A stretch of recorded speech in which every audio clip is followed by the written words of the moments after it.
Donc, nous allons voir aujourd'hui les leucémies aiguës lymphoblastiques selon la classification FAB.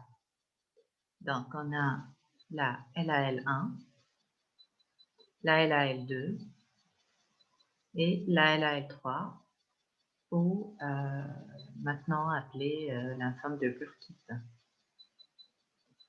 anciennement appelée lymphome de Burkitt-like.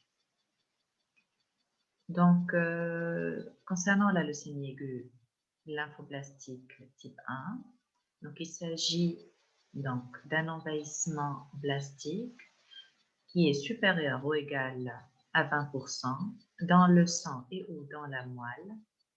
Les cellules blastiques sont de moyenne à petite taille, d'aspect monomorphe, avec un rapport nucléostoplasmique qui est presque égal à 1.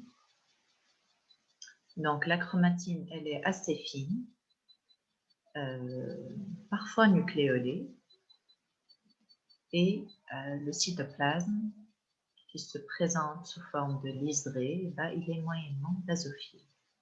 Et bien sûr, sans grain. Concernant la leucémie aiguë lymphoblastique type 2, la différence donc, entre celle-là et la LAL1, c'est surtout au niveau de la taille, elle est de plus grande taille, moyenne à grande taille. Donc, un rapport nucléostoplasmique qui est souvent variable par rapport à la LAL1.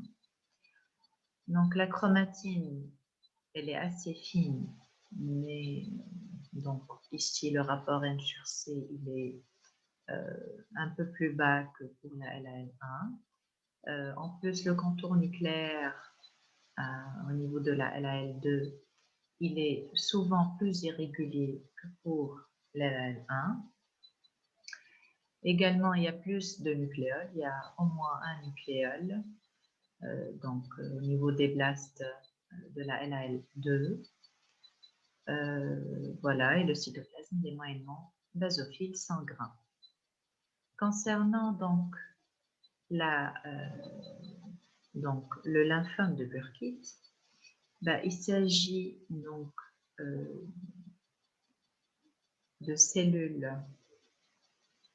assez monomorphes, donc de moyenne à grande taille.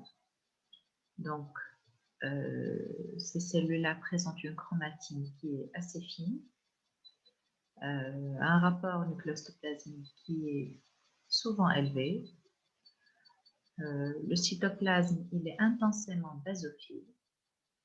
Et c'est ce critère-là qui le différencie des deux autres LAL. Il est souvent vacuolé, mais ce n'est pas vraiment un critère.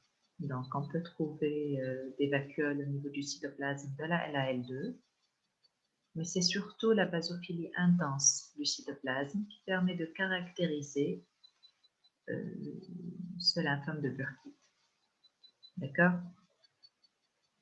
Voilà, et le cytoplasme, il est sans grain. Merci.